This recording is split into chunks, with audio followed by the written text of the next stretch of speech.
자, 전해드린 대로 윤석열 대통령이 해병대원 특검법에 대해서 거부권을 행사하면서 정치권의 거센 후폭풍 지금 이어지고 있습니다. 패널 두 분과 함께 정치권 소식 자세히 짚어보죠. 김민수 국민의힘 전 대변인, 강성필 민주당 국민소통위 부위원장 모셨습니다. 안녕하십니까? 반갑습니다. 네, 반갑습니다. 자, 민주당에서 공개적으로 탄핵을 언급하면서 국민의힘 의원들을 향해서 재표결 시 찬성표를 던질 것을 촉구를 했습니다. 야당 목소리 들어보겠습니다.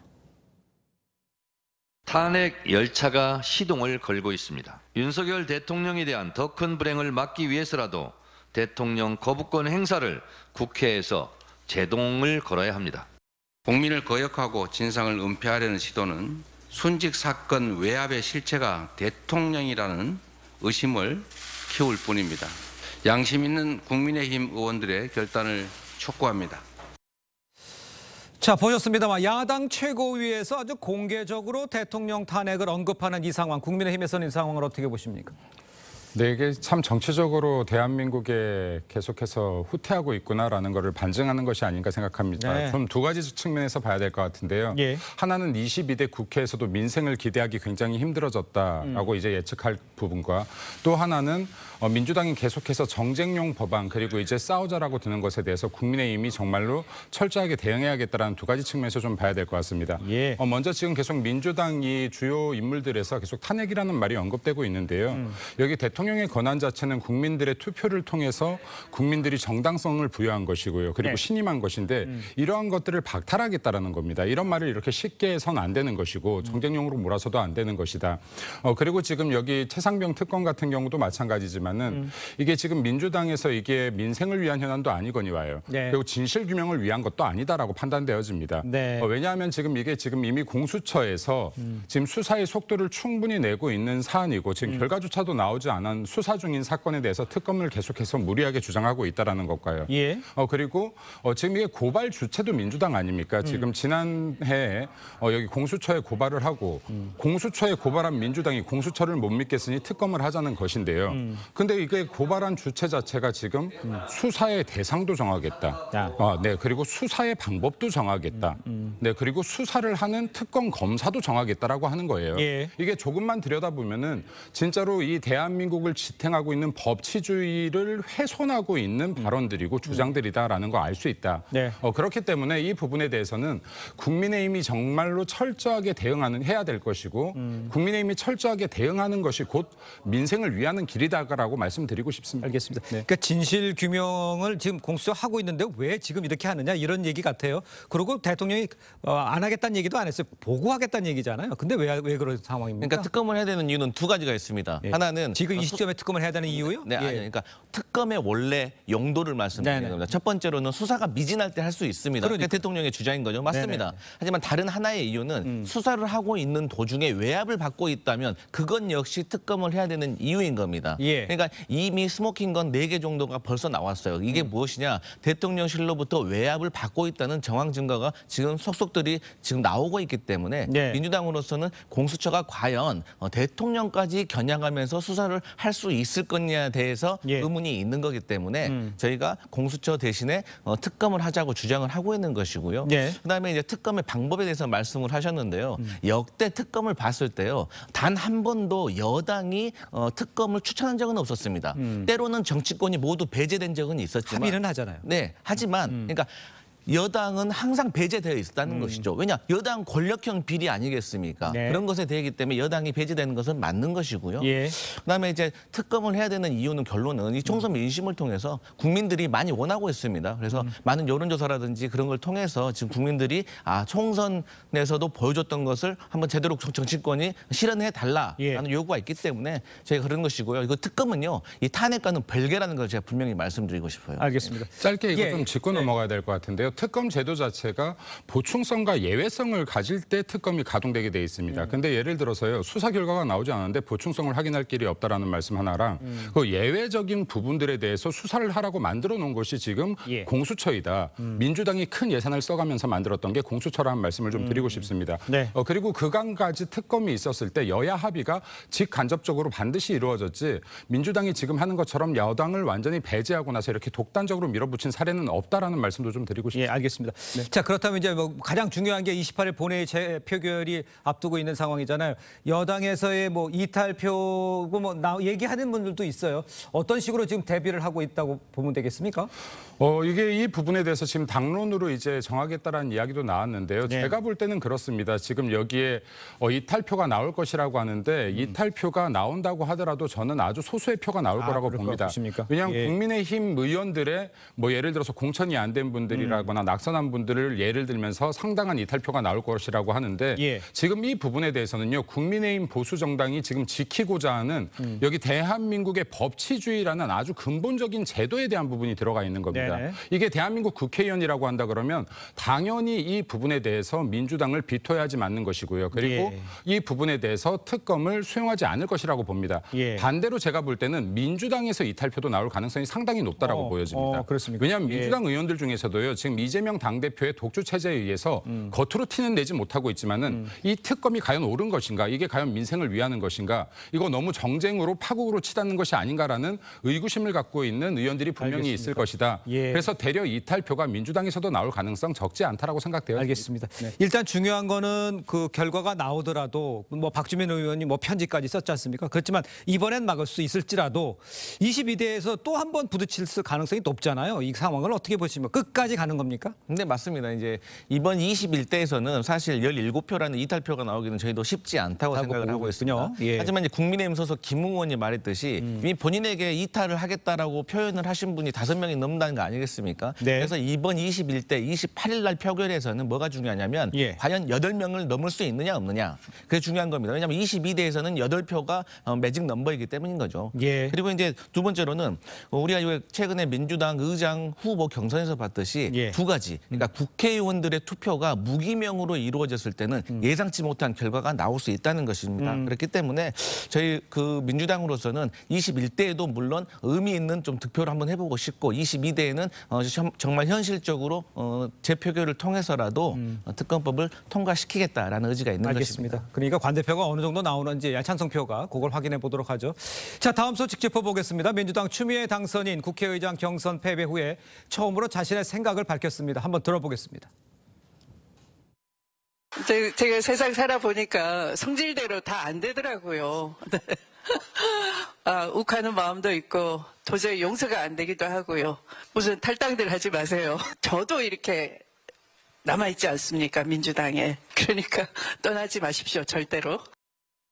그 절대 떠나지 말라는 말은 있지만 그 마음속에 있던 욱하는 저런 표현들은 어떤 생각을 가지고 있다고 봐야 되는 겁니까? 근데 이제 추미애 당선인으로서는 사실 본인이 이제 국회의장에 무난하게 당선될 것으로 기대를 많이 했겠죠. 예. 당시의 분위기도 그랬지 않겠습니까? 네네. 그렇기 때문에 기대가 큰 만큼 실망도 큰 것이고요.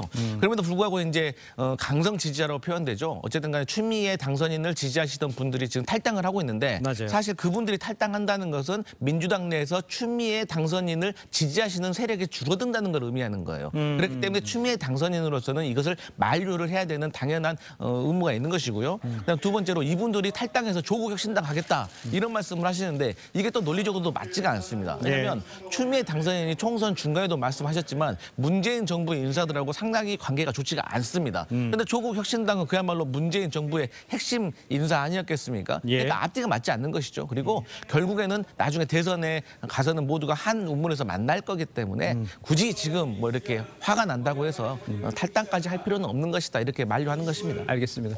자, 그런데요. 이 장면 한번 생각해 보셔야 될 것 같아요. 강성 당원들이 누가 우원식 의원을 뽑았는지 색출 작업을 벌이는 상황에서 김성환 의원이 내가 뽑았다. 이렇게 우원식 의원에 투표했다. 이렇게 사실을 공개했어요. 글쎄요. 좀 압박이 좀 심했다. 이렇게 봐야 됩니까? 강성 지지층들의? 제가 볼 때는 이래요. 이게 지금 민주당 같은 경우가 이게 지금 개딸 부대라고 하는 극성 지지층들한테 의존하면서 이재명 당대표가 지금 권력을 유지해 왔습니다. 예. 네, 그리고 그러다 보니까 개딸 부대, 강성 지지층들의 목소리가 계속 커졌고 이들의 목소리를 국회의원도 쫓아가고 당대표도 쫓아가는 형국들을 계속 보였습니다. 제가 볼 때는 이 지금 개딸 부대는 약간 도파민 중독 증상을 보이고 있어요. 예, 그러니까 이게 내가 하는 말들을 당이 다 수용해 주는구나. 예. 국회의원들이 다 따라주는구나. 이재명 당대표 당대표가 쫓아가 주는구나. 근데 이번에 지금 국회의장에서만큼은 지금 본인들 뜻대로 안 된 겁니다. 네. 이에 대한 반발이 워낙 강하게 나오니 지금 이재명 당대표도 당황하는 것이요. 예. 추미애 의원도 당황하는 것이요. 다 당황하는 겁니다. 그렇기 때문에 지금 민주당이 국민의힘에는 여론을 들어라 하면서 지금 민주당은 정반대로 네. 여기 당원 중심 정당으로 가겠다. 예. 당원의 의사를 더 표현하겠다. 정반대의 주장들로 가고 있는 것입니다. 근데 지금 이러한 과정들에서 지금 추미애 의원 같은 경우는 지금 굉장히 발언이 적절치 못하다. 네. 대한민국 제도 자체를 계속 부정하고 있다. 대의민주주의 아닙니까? 국회의원들의 투표 자체를 지금 무시하면서 내가 너무 화가 난다, 격분한다, 참지 못하겠다라는 표현을 한다는 것은 네네. 지금 민주당 의원 구성원 한 명 한 명이 지금 대한민국 근간들을 흔들고 있는 발언들을 계속해서 이어가고 있다. 아하. 아까 탄핵 같은 경우는 법치주의요. 지금은 대의민주주의다. 그렇기 때문에 여기 민주당에서 너무 안 좋은 갈래들을 많이 정치적으로 남기고 있으니 좀 자중하라라는 말씀 좀 드리고 싶습니다. 알겠습니다. 도파민 중독은 조금 과한 표현이라는 말씀 제가 하면서 좀 순화할 필요가 있어 보이네요. 자, 이런 상황에서 오늘 노무현 전 대통령 15주기 추도식이 열립니다. 추도식 참석자 일찍 귀국한 김경수 전 지사 어제 문재인 전 대통령을 만났습니다. 오래 나가 있으면 안 될 것 같아서 완전히 이제 귀국하겠다 이런 뜻을 밝혔어요. 김경수 전 지사가 당내에서 지금 할 수 있는 역할이라든가 이런 게 좀 있습니까? 사실 정치인에게 있어서 현실 문제가 가장 중요하잖아요. 네. 김경수 전 지사는 복권이 되지 않으면 현실적으로 할 수 있는 정치 행위가 아무것도 없습니다. 네네. 그렇기 때문에 본인께서는 어쨌든 본인의 지지자와 어떤 친문 세력의 구심점이 되고 싶고 그들에게 어떤 희망과 기대를 주기 위해서 너무 오래 나가 있으면 안 되겠다라고 말씀을 하신 것 같은데 결국에는 저는 김경수 전 지사가 정치권에 복귀할 수 있느냐 없느냐는 네. 윤석열 대통령께서 복권을 해주시느냐 안 해주시느냐의 문제가 있는 거지. 예. 만약에 복권이 되지 않는다고 하면 예. 김경수 전 지사의 역할은 매우 제한적일 것이고요. 윤석열 대통령으로서도 김경수 전 지사에 대해서 복권한다는 것이 쉽게 결정할 수 있는 문제는 아닐 것입니다. 여러 가지 오해를 받을 수가 있고요. 예. 또 사명권을 남발한다는 또 그런 오해를 받을 수가 있기 때문에 쉬운 문제는 아닌 것으로 보입니다. 알겠습니다. 자, 그런데 이제 오늘 노무현 전 대통령 추도식에요. 국민의힘 황우여 비대위원장도 참석을 합니다. 추도식 후에 문재인 전 대통령과 만날 예정인데 글쎄 그 광폭 행보다. 비대위원장의 광폭 행보. 관리형인데 너무 앞서는 거 아니냐. 이런 지적이 있는 것도 있는 것 같은데 어떻게 보십니까? 전 이런 거에 너무 민감하게 좀 당이 반응하지 않았으면 좋겠어요. 그래요? 그러니까 예. 이런 걸 가지고 나를 세울 필요가 없다. 예. 왜냐하면 어떤 전략이든요, 어떤 조직이든 한 가지 방향만 갖고 가지 않습니다. 이게 투트랙이 있는 것인데요. 우리 의원들과 그리고 국민의힘이 민주당의 폭거에 대항해서 싸우는 건 싸우는 것이고 네. 또 비대위원장이 충분히 이재명 대표든 뭐 문재인 여기 전 대통령이든 만나서 대화할 수 있는 루트는 또 그대로 필요할 수 있다. 네. 그러니까 이러한 부분들에 너무 민감하게 그리고 예민하게 반응할 필요 없다라고 판단되어집니다. 알겠습니다. 자, 국민의힘 내부 소식도 짚어보겠습니다. 한동훈 전 비대위원장에 대한 이 홍준표 대구시장의 비판 수위 연일 높아지는 상황인데 당내에서도 좀 반응이 좋지가 않습니다. 조혜진 의원 또 김병민 전 최고위원 목소리 한번 들어보겠습니다. 이 당의 본류를 지켜왔다면 이 당을 한 번도 떠나지 말았어야죠. 근데 홍준표 시장 지난번 공천 못 받고 당 떠나지 않았습니까? 예. 계속 후배한테 고춧가루나 뿌리는 거는 이 당의 이 원내대표, 당대표, 대통령 후보까지 지낸 원로라면 원로라고 서 있는 분인데 졸려라고. 자, 지금 상황이 홍 시장은 계속 그 한동훈 전 비대위원장을 때리는 상황에 이제 당내에서도 이러지 마세요라는 목소리가 계속 터져 나와요. 이거 어떻게 봐야 됩니까? 전 사실 이게 홍준표 시장이 첫 발언을 했을 때부터 일관되게 좀 이러지 말아라고 말씀을 드렸는데요. 이게 굉장히 보기가 안 좋다. 어떠한 의도를 가졌건 간에 정치적 의도가 됐던 예. 아니면 마음의 본심이 됐던 어떠한 의도건 간에 우리가 지금 108석 의석을 가지고 오면서 참패를 했습니다. 지난 예. 총선에서. 지금 이 과정들 반성하고 그리고 뭔가를 다시 일으키려고 하는 과정들을 국민들께서 보고 계세요. 네네. 그런데 이 과정 속에서 지금 이게 당내 어른이라고 하는 분들께서 계속해서 이게 더 힘을 주진 못할 망정. 예. 괜찮다, 이겨낼 수 있다, 앞으로의 방향성 이렇게 나가면 된다라든가 새로운 비전이나 화합 대신에 지금 이렇게 분열을 일으키는 발언들을 하는 것은 굉장히 좋지 못해 보인다라는 말씀 좀 드리고 싶고요. 그리고 지금 여기에서 우리들이 비록 108석 의석분이 가져오지 못했지만요. 여기 국민의 45%가 지지를 했어요. 됐습니다. 예. 네, 이것은 지금 국민 45%가 국민의힘이 지난 21대 이 국회에서 특히 잘한 것이 없음에도 불구하고 45%나 지지를 해준 것은 어떤 이유가 있을지도 좀 생각해 보셨으면 좋겠어요. 네, 그럼 그 안에는 대한민국에 지금 지탱하고 있는 이런 여러 가치들을 좀 지켜달라는 목소리도 분명히 있을 겁니다. 예. 네, 그러면 그런 거에 부합되는 좀 비전도 제시해 주시고 당의 어른으로서 네, 그리고 당내 화합도 좀 외쳐주셨으면 좋겠다라는 말씀 드립니다. 그럼 짧게 왜 그런다고 생각하세요, 홍준표 시장이? 대선이죠. 네. 대선에 나가기 위해서? 네, 근데 이게 물론 정치인들이 내 행보가 중요합니다. 그리고 내가 어떠한 행보에 따라서 정치적 전략성도 중요하겠지만은 예. 지금만큼은 화합을 좀 외쳐줘라. 지금 윤석열 정부가 만약에 하나 실패한다면요, 어떠한 누가 후보가 되는 게 뭐 중요하겠습니까? 정권 교체가 될 것인데요. 윤석열 정부를 먼저 성공시키고 나야 다음 정권 창출도 재창출도 가능하다라는 말씀도 좀 드리고 싶습니다. 알겠습니다. 뭐 제가 여기도 질문 드렸습니다만 홍준표 시장이 지금 홍준표 시장을 지지하는 사람이 국민의힘에서 누가 있을까라고 생각할 정도인데 이런 상황에서도 또 비판을 계속 이어간다. 친윤에 대해서도 뭐 찐득이 뭐 이렇게 얘기하잖아요. 그거는 어떻게 보세요? 밖에서 봤을 땐 대선을 위한 거라고 하기엔 너무 좀 과한 거 아닌가요? 그러니까 이제 국민들이 보기에 가장 좋지 않은 모습이 집안 싸움 아니겠습니까? 그러니까 정치권에 이런 말이 있어요. 지위가 올라가고 선배가 될수록 말수는 줄이고 지갑을 열라. 그러니까 밥을 후배들한테 많이 사고 들어야지 본인이 말을 저렇게 많이 하시면은 아무래도 실수할 가능성이 매우 높아지지 않겠습니까? 홍준표 대구시장이 처음에 한 번, 두 번 말을 했어요. 저게 무슨 뜻일까? 무슨 의미가 있을까라고 해석을 막 하고 싶었는데 이제는 너무 많은 말을 하셔가지고 그 말이 앞뒤가 맞지가 않고 오히려 당내 분란만 일으키니까 당내 구성원들이 홍준표 시장을 지지하는 분들도 이제 입을 닫게 되는 겁니다. 그래서 결론은 이제 한 줄만 남은 겁니다. 결국은 이번 당대표는 본인 대권 가도에 유리한 사람이 됐으면 좋겠는데 그 사람이 한동훈은 아니다. 그러니까 뽑지 말아라. 저는 이렇게 해석이 되더라고요. 알겠습니다. 이런 가운데 잠룡들 많죠. 국민의힘에도 해외 직구 금지 논란을 두고 여권 잠룡들 설전이 지금 이어가고 있습니다. 글쎄요, 이게 계파 갈등이라고 봐야 됩니까? 아니면 정책 경쟁이라고 봐야 됩니까? 저는 이런 것들은 좀 정책 경쟁이라고 봐요. 그러니까 충분히 좋은 현상인데 이게 논쟁이 되지 않았으면 더 좋았을 것 같다라는 생각이 들어요. 그러니까 이게 지금 문제가 되고 나서 대권 잠룡이라고 하는 정말 큰 정치인들께서 SNS를 통해서 공방을 주고받는 것이 아니라요. 이런 것들이 펼쳐졌을 때 당에서 충분히 한번 수기를 해보고, 왜냐하면요, 이게 지금 무조건 찬성할 부분도 반대할 부분도 저는 개인적으로 아니라고 생각합니다. 그렇다라고 하면 이 정책에 대해서 왜냐하면은 이것을 반대하는 건 역시도 국민들을 위한 반대이거든요. 국민 건강이나 안전을 위한 반대이기 때문에 이러한 부분들이 진짜로 내부적으로 충분히 좀 수기가 이루어질 수 있는 어떠한 형태의 정책 대결이라면 훨씬 더 아름다웠겠다라는 생각이 듭니다. 알겠습니다. 자, 두 분 말씀 여기까지 듣겠습니다. 고맙습니다. 감사합니다.